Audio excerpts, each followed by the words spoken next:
Remember being a baby? What are we saying? Of course you don't. You were too busy living the high life of being non-ambulatory and wondering where your mom went when she put her hands over her face. It's the small things that can really blow a baby's mind, isn't it? Sure, Stewie Griffin from Family Guy might be an evil genius, but he's still a baby, and there are some revelations about the world that even he can't shake off. While he might be the kind of baby who knows that ambulatory means able to walk, he still has been left traumatized by some of the hijinks of his crazy family, the Griffins, so here's just a few.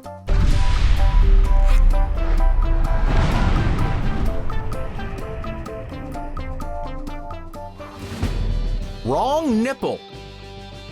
Peter Griffin hasn't ever been what anyone would call sensitive. Reflecting on the needs and feelings of others really isn't his strong suit. That's especially true when it comes to women. While he and Lois love each other in their own way, that doesn't mean she wouldn't appreciate a little more empathy from her husband. The problem there is that Peter isn't really the kind of guy to make fine adjustments. In the episode, I Am Peter, Hear Me Roar, Lois got more than she wished for when Peter is sent on a woman's retreat after making an inappropriate joke at work. And then another. And some inappropriate behavior at sensitivity training. Clearly, Peter was going to need some extra attention. The retreat doesn't seem to have much effect on Peter either, until an accident during a trust exercise. When Peter experiences the popular metaphor for the pain of childbirth, having one's lower lip dragged over their head, literally, Peter becomes way too empathetic to women. So empathetic that he forgets he doesn't have a cycle, so he can't be late. Peter was never the brightest bulb of the bunch. He also tries to breastfeed a napping Stewie, whose slow realization and horror that he's been suckling his dad leaves him breathless.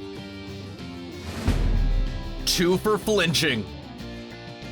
Not everything that happens to Stewie is a direct result of Peter's shenanigans. Sometimes it happens alongside them. Peter had managed to get himself to his beloved New England Patriots after a particularly impressive run to the bathroom that promptly gets him traded when he involves an entire stadium in a victory dance set to the show tune Shapoopy.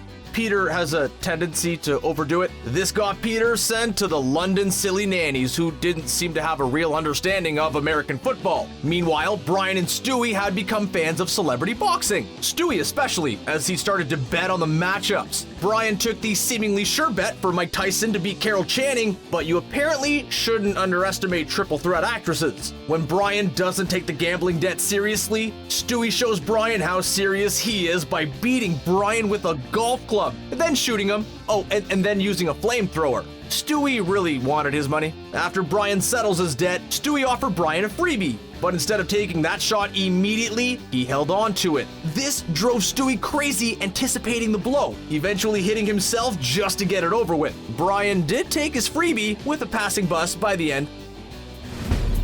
Killer Queen. Remember rummaging through your parents' old music collection? Whether it was old records, CDs, or finding the power adapter on their iPod, it was a treasure trove of all the weird stuff your parents used to be into. Did you know that people used to listen to Never Gonna Give You Up unironically? Yeah, crazy, right? In the episode Killer Queen, Peter goes rummaging through the attic looking for something he can sell for $50 so he can enter Chris in a hot dog eating contest. That's when Brian finds Peter's old copy of the Queen album News of the World, which features a melancholy giant robot holding the seemingly deceased members of the band Queen. Brian also finds out that the morose robot freaks Stewie out and buys it from Peter to torment Stewie. This starts out with mild stuff like placing it next to his crib so he can wake up to the sad robot, and it escalates from there.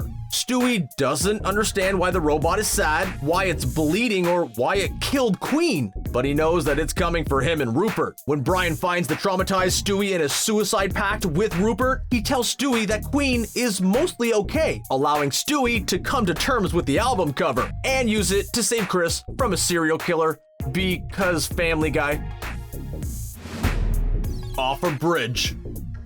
In order to understand what's behind the episode PTV, you have to start at a Super Bowl, specifically halfway through a Super Bowl during a performance by Justin Timberlake and Janet Jackson where something went wrong with Janet's outfit. The resulting reveal became a bigger story than the game and led to a series of measures by the FCC to ensure that no one would ever receive another angry letter. Naturally, that didn't sit well with the writers of a show like Family Guy, which brings us to the PTV episode, where a wardrobe malfunction involving David Hyde Pierce leads to a mass censorship of TV, including classic TV. So naturally, Peter starts his own network with uncensored old shows and new shows that feature Peter's more base sense of humor. Ironically, the censorship episode was censored.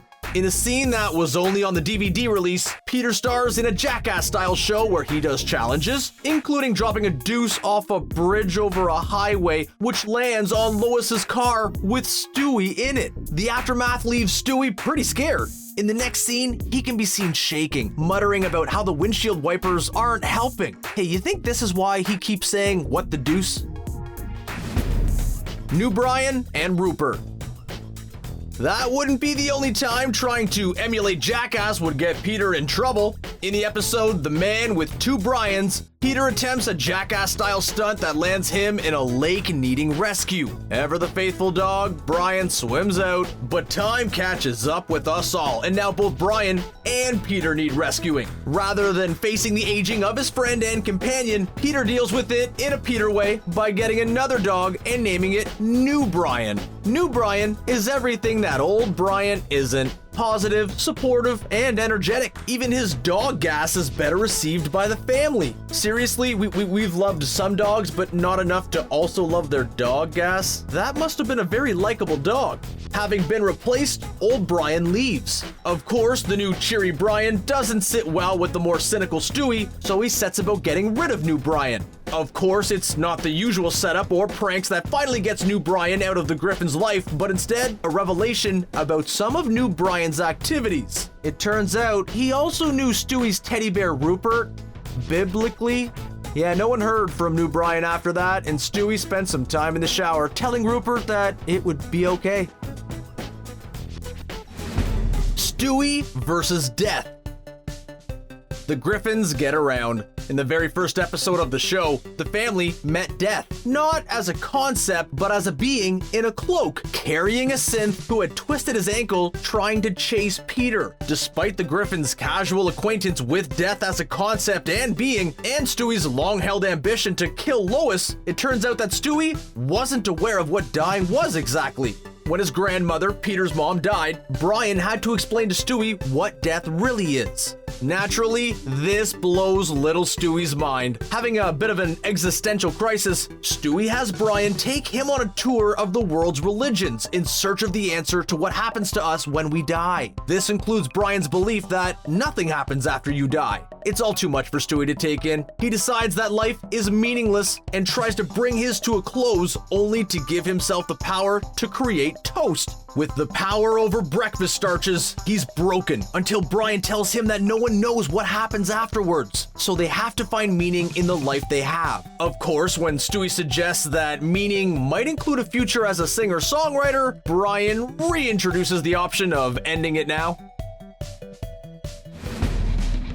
Stewie versus Santa.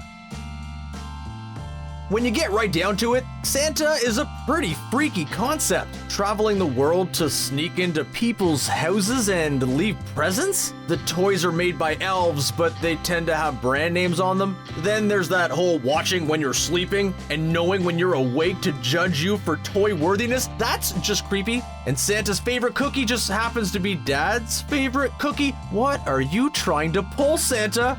Wait, he's not real? Really? Oh yeah, we knew that.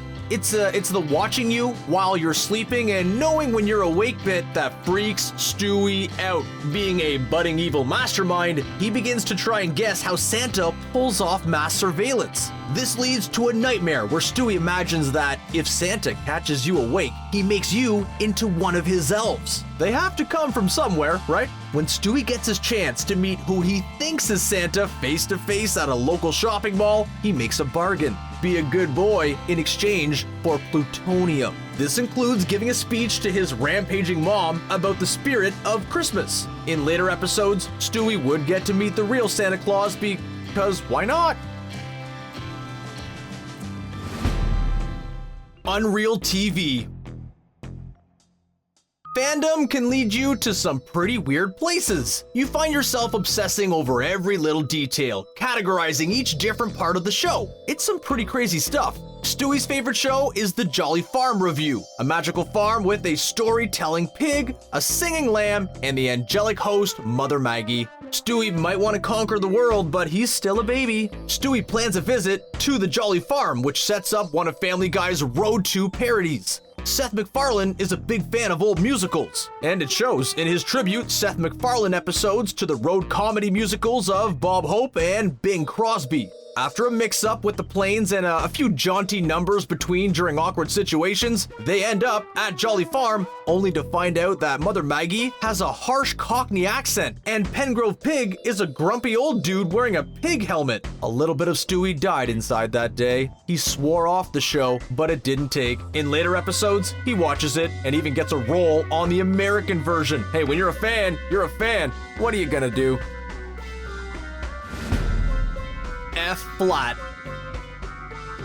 Stewie's ambitions aren't restricted to killing Lois and conquering the world. He also occasionally dreams of making it big on the stage or screen. That was the case in the episode From Method to Madness. Stewie gets entered into a performing arts school where he outshines Brian at an audition for a community theater play.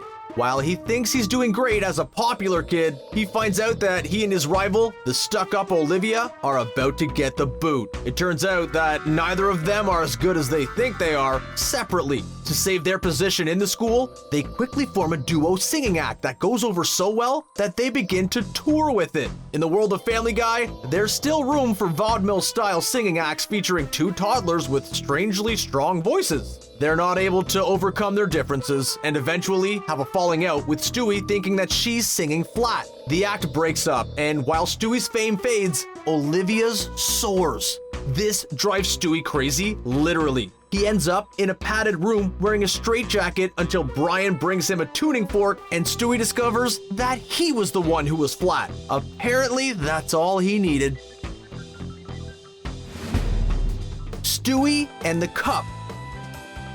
In the holy trilogy of long-running adult animation shows, all three of them, The Simpsons, South Park, and Family Guy, have made a practice of reflecting popular culture in their episodes in either smaller bits or as whole stories.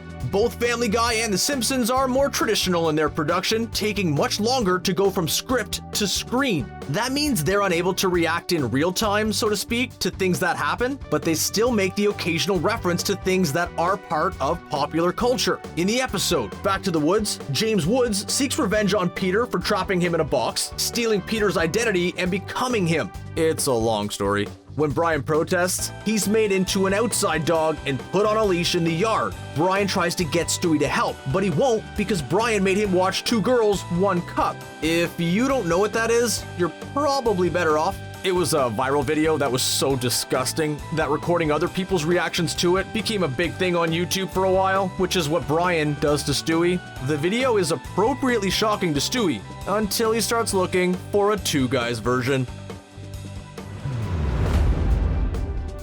Those are just a few of the times that Stewie was left traumatized by the Family Guy. What are some of your favorites? Let us know in the comments, and hey, while you're there, why not subscribe to CBR? It won't be traumatizing at all, and you'll get all of our latest videos. Thanks for watching.